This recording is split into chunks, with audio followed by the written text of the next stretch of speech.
Hunsur jewellery ದರೋಡೆಕೋರರ ಬೆನ್ನಟ್ಟಿದ್ದಾರೆ ಪೊಲೀಸರು. ಚಿನ್ನದಂಗಡಿಯ manager ಸಿಬ್ಬಂದಿ ಕೈವಾಡದ ಬಗ್ಗೆನೂ ಕೂಡ ತನಿಖೆ ನಡೀತಾ ಇದೆ. 5 ಇನ್ಸ್ಪೆಕ್ಟರ್ ನೇತೃತ್ವದಲ್ಲಿ 5 ತಂಡಗಳನ್ನು ರಚಿಸಿ ತನಿಖೆಯನ್ನ ಆರಂಭಿಸಿದ್ದಾರೆ. ಮೈಸೂರು ಜಿಲ್ಲೆಯ 18 ಚೆಕ್ ಪೋಸ್ಟ್ಗಳಲ್ಲಿ ಪೊಲೀಸರು ಹೈ ಅಲರ್ಟ್ ಆಗಿದ್ದಾರೆ. ಮಧ್ಯಾಹ್ನ 2 ಗಂಟೆಯಿಂದ 2:30ರ ಸುಮಾರಿಗೆ ಈ ದರೋಡೆ ನಡೆದಿದೆ ಅನ್ನುವಂಥ ಮಾಹಿತಿ ಲಭಿಸಿದೆ. 5 ದರೋಡೆಕೋರರಿಂದ ನಡೆದಿರುವಂತಹ ಕೃತ್ಯ ಆದಷ್ಟು ಬೇಗ ಅವ್ರನ್ನೆಲ್ಲರನ್ನ ಬಂಧಿಸ್ತೀವಿ ಅಂತ ಮೈಸೂರು ಪೊಲೀಸ್ ಅಧಿಕಾರಿಯಾದಂತಹ ವಿಷ್ಣುವರ್ಧನ್ ಮಾಹಿತಿಯನ್ನ ನೀಡಿದ್ದಾರೆ. ಹುಣಸೂರು ಜ್ಯುವೆಲ್ಲರಿ ಶಾಪ್ನಲ್ಲಾದಂತಹ ದರೋಡೆಕೋರರ ಬೆನ್ನಟ್ಟಿದ್ದಾರೆ ಪೊಲೀಸರು. ಚಿನ್ನದಂಗಡಿಯ ಮ್ಯಾನೇಜರ್ ಸಿಬ್ಬಂದಿ ಕೈವಾಡ ಇರಬಹುದೇನೋ ಆ ಬಗ್ಗೆ ಕೂಡ ತನಿಖೆಯನ್ನ ನಡೆಸುತ್ತಿದ್ದಾರೆ.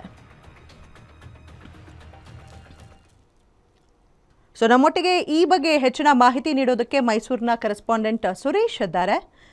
ಸುರೇಶ್, ದೃಶ್ಯವನ್ನ ನೋಡ್ತಾ ಇದ್ರೆ ಸೇಮ್ ಫಿಲಮ್ನಲ್ಲಿ ಆಗುತ್ತಲ್ಲ ಹಾಗೆ ಕಾಣಿಸ್ತಾ ಇದೆ.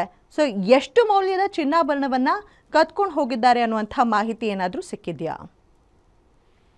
ಅದರ್ಶಿನಿ, ಸುಮಾರು 4 ರಿಂದ 5 ಕೋಟಿ ರೂಪಾಯಿ ಮೌಲ್ಯದ ಚಿನ್ನಾಭರಣವನ್ನ ದರೋಡೆ ಮಾಡಿರುವ ಮಾಹಿತಿ ಲಭ್ಯ ಆಗ್ತಾ ಇದೆ. ಅಂದ್ರೆ ಜ್ಯುವೆಲ್ಲರಿ ಶಾಪ್ನ ಮಾಲೀಕರು ಹಾಗೂ ಪೊಲೀಸರ ಅಂದಾಜಿನ ಮೇರೆಗೆ ಈ ಒಂದು ಚಿನ್ನಾಭರಣ ಎಷ್ಟು ಕೋಟಿ ವ್ಯಾಲ್ಯೂ ಅನ್ನೋದು ಫೈನಲ್ ಆಗ್ಬೇಕಾಗಿದೆ. ಸುಮಾರು 18 ಚೆಕ್ ಪೋಸ್ಟ್ಗಳಲ್ಲಿ ಪೊಲೀಸರು ಹೈ ಅಲರ್ಟ್ ಅನ್ನ ಮಾಡಿದ್ದಾರೆ. 5 ಇನ್ಸ್ಪೆಕ್ಟರ್ ನೇತೃತ್ವದಲ್ಲಿ 100 ಸಿಬ್ಬಂದಿ ಈ ದರೋಡೆಕೋರರ ಹೆಡೆಮರಿ ಕೊಟ್ಟೋದಕ್ಕೆ ಮೈಸೂರು ಜಿಲ್ಲಾ ಪೊಲೀಸ್ ವರಿಷ್ಠಾಧಿಕಾರಿಯಾದಂತಹ ವಿಷ್ಣುವರ್ಧನ್ ರವರು ಈ ಒಂದು ಪಡೆಯನ್ನ ಕಟ್ಟಿದ್ದಾರೆ. ಬಹಳ ಮುಖ್ಯವಾಗಿ ಅಲ್ಲಿ ಹೆಲ್ಮೆಟ್ ಹಾಕೊಂಡ್ಬಂದಿರುವಂತದ್ದು, ಮಾಸ್ಕ್ ಹಾಕೊಂಡ್ಬಂದಿರುವಂತದ್ದು, ಇವರೆಲ್ಲರನ್ನ ನೋಡಿದಂತ ಸಂದರ್ಭದಲ್ಲಿ ಆ ಪರಿಚಿತರೇ ಈ ಒಂದು ಕೃತ್ಯವನ್ನ ಎಸಗಿದ್ದಾರ ಅನ್ನೋದ್ರ ಬಗ್ಗೆ ಅನುಮಾನ ಹುಟ್ಟಿಸಿದೆ.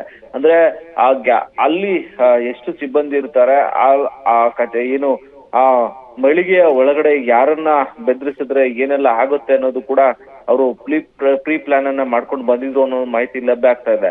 ಇದರ ಜ್ಯುವೆಲ್ಲರಿ ಶಾಪ್ ಅಂದಾಕ್ಷಣ ಆಚೆಗಡೆ ಸೆಕ್ಯೂರಿಟಿ ಮ್ಯಾಂಡೇಟರಿ ಇದ್ದೇ ಇರ್ತಾರೆ. ಇದು ನೋಡಿದ್ರೆ ಕೂಡ ದೊಡ್ಡ ಜ್ಯುವೆಲ್ಲರಿ ಶಾಪ್ ಅನ್ಸುತ್ತೆ. ಸೆಕ್ಯೂರಿಟಿಗಳು ATM ಒಳಗೆ ಬಿಡಲ್ಲ ಹೆಲ್ಮೆಟ್ ಎಲ್ಲ ಹಾಕೊಂಡು. ಹೇಗ್ ಒಳಗ್ ಬಿಟ್ರು, ಅದೇನಾದ್ರೂ ಮಾಹಿತಿ ಸಿಕ್ಕಿದ್ಯಾ? ಅವರು ಏಕಾಏಕಿ ಅಪರಿಚಿತರ ತರ ಬಂದಂತಹ ಕಳ್ಳರ ಗ್ಯಾಂಗ್ ಸೆಕ್ಯೂರಿಟಿಗಳನ್ನು ಕೂಡ ಒಳಗೆ ಕರ್ಕೊಂಡಿದ್ದಾರೆ. ಅವರ ಬಳಿ ಇದ್ದಂತಹ ವೆಪನ್ ಗಳನ್ನು ಕೂಡ ಇವರು ವಶಕ್ಕೆ ಪಡ್ಕೊಂಡಿದ್ದಾರೆ ಅನ್ನೋದು ಮಾಹಿತಿ ಲಭ್ಯ ಆಗ್ತದೆ. ಪ್ರತಿಯೊಬ್ಬರ ಬಳಿಯೂ ಕೂಡ 1-2 ಗನ್ಗಳನ್ನು ಕೂಡ ಅವರು ಇಟ್ಕೊಂಡು ಒಳಗಡೆ ಬಂದಿರುವಂತಹ ಮಾಹಿತಿ ಲಭ್ಯ ಆಗ್ತದೆ. ಅದು ಸ್ಪಷ್ಟವಾಗಿ CCTV ಕ್ಯಾಮೆರಾಗಳ ಮೂಲಕ ಲಭ್ಯ ಆಗ್ತದೆ. ಗನ್ನನ್ನ ತೋರಿಸಿ ಅಲ್ಲಿರ್ತಕ್ಕಂತಹ ಸಿಬ್ಬಂದಿಯ ಮೂಲಕವೇ ಆ ಒಂದು ಚಿನ್ನಾಭರಣವನ್ನ ಅಲ್ಲಿ ಅವರ ಬ್ಯಾಗ್ ಗಳಿಗೆ ತುಂಬಿಸುವಂತಹ ಕೆಲಸವನ್ನ ಮಾಡ್ತಾರೆ. ಅದು ಸಿಬ್ಬಂದಿ ಕೂಡ ಒಪ್ಪೋದಿಲ್ಲ. ಅದಾದ ಬಳಿಕ ಅಲ್ಲಿರ್ತಕ್ಕಂಥ ಸುಮಾರು 5 ಜನ ಅಪರಿಚಿತರ ಕಳ್ಳರ ಗ್ಯಾಂಗ್ ಲಕ್ಷಾಂತರ ಮೌಲ್ಯದ ಚಿನ್ನಾಭರಣವನ್ನ ದೊಡ್ಡ ಬ್ಯಾಗ್ ಗಳಲ್ಲಿ ತುಂಬಿಸಿಕೊಂಡು ಹೋಗುವಂತಹ ದೃಶ್ಯಗಳನ್ನ ನಾವು ನೋಡ್ತೇವೆ. ಒಂದು ಪ್ರಶ್ನೆ ಇಲ್ಲಿ ಕಾಡುವಂತಹ ಪ್ರಶ್ನೆ ಏನು ಅಂತ ಹೇಳಿದ್ರೆ, ಇಲ್ಲಿ ಈ ಒಂದು ಜ್ಯುವೆಲ್ಲರಿ ಶಾಪ್ ನಲ್ಲಿ ದೊಡ್ಡ ಮಟ್ಟದ ಚಿನ್ನಾಭರಣ ಇತ್ತು ಅಂತ ಹೇಳಿ ಅವ್ರಿಗೆ ಹೇಗೆ ಗೊತ್ತಾಯ್ತು? ಅಷ್ಟು ದೊಡ್ಡ ಮಟ್ಟದ ಬ್ಯಾಗ್ ಗಳನ್ನ ತರೋದಕ್ಕೆ ಹೇಗೆ ಸಾಧ್ಯ ಆಯ್ತು? ಬರೋದು ಹೇಗೆ, ಎಸ್ಕೇಪ್ ಆಗೋದು ಹೇಗೆ? ಈ ಎಲ್ಲಾ ಪ್ಲಾನ್ ಗಳನ್ನ ಮಾಡ್ಕೊಂಡು ಬೈಕ್ ನಲ್ಲಿ ಬಂದಿದ್ರು, ಹೆಲ್ಮೆಟ್ ಹಾಕೊಂಡು ಬಂದಿದ್ರು. ಗನ್ನನ್ನ ಅವರ ಸಿಬ್ಬಂದಿಗೆ ಗನ್ನನ್ನ ತೋರಿಸಿ ಎದುರಿಸಿ ಅವರಿಂದ ಚಿನ್ನಾಭರಣವನ್ನ ಕಸಿದುಕೊಂಡು ಹೋಗುವಂತ ದೃಶ್ಯಾವಳಿಗಳು ಕೂಡ ಲಭ್ಯ ಆಗ್ತಾ ಇದೆ. ಈ ಸ್ಪಷ್ಟವಾದಂತಹ CCTV ವಿಜುವಲ್ ನ ನೋಡೋದಾದ್ರೆ ಇದು ಪರಿಚಿತರು ಮತ್ತೆ ಗೊತ್ತಿರುವವರ ಕೈವಾಡವೇ ಈ ಒಂದು ಕಳ್ಳತನದ ಪ್ರಕರಣದಲ್ಲಿ ಭಾಗಿಯಾಗಿರುವಂತಹ ಶಂಕೆ ವ್ಯಕ್ತವಾಗ್ತದೆ. ಅಂದಾಜು ಮೌಲ್ಯ 4 ರಿಂದ 5 ಕೋಟಿ ಮೌಲ್ಯದ ಚಿನ್ನಾಭರಣ ಹಾಗೂ ವಜ್ರ ಇಲ್ಲಿ ಅಭ್ಯಾಸನ ಮಾಡಿರುವಂತಹ ಪ್ರಕರಣ ಇದೀಗ ಬೆಳಕಿಗೆ ಬರ್ತಾ ಇದೆ.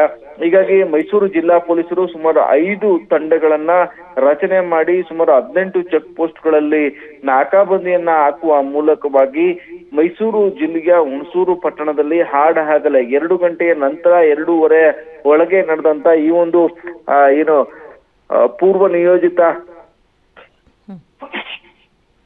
ನಿಯೋಜಿತವಾದಂತಹ ಈ ಒಂದು ಕಳ್ಳತನದ ಗ್ಯಾಂಗ್ ಅನ್ನ ಎಡೆಮುರಿ ಕಟ್ಟುವ ನಿಟ್ಟಿನಲ್ಲಿ ಮೈಸೂರು ಜಿಲ್ಲಾ ಪೊಲೀಸರು ಮುಂದಾಗಿರುವಂತದ್ದು. ಆದರ್ಶಿನಿ, ಧನ್ಯವಾದಗಳು ನಿಮ್ಮ ಮಾಹಿತಿಗಾಗಿ.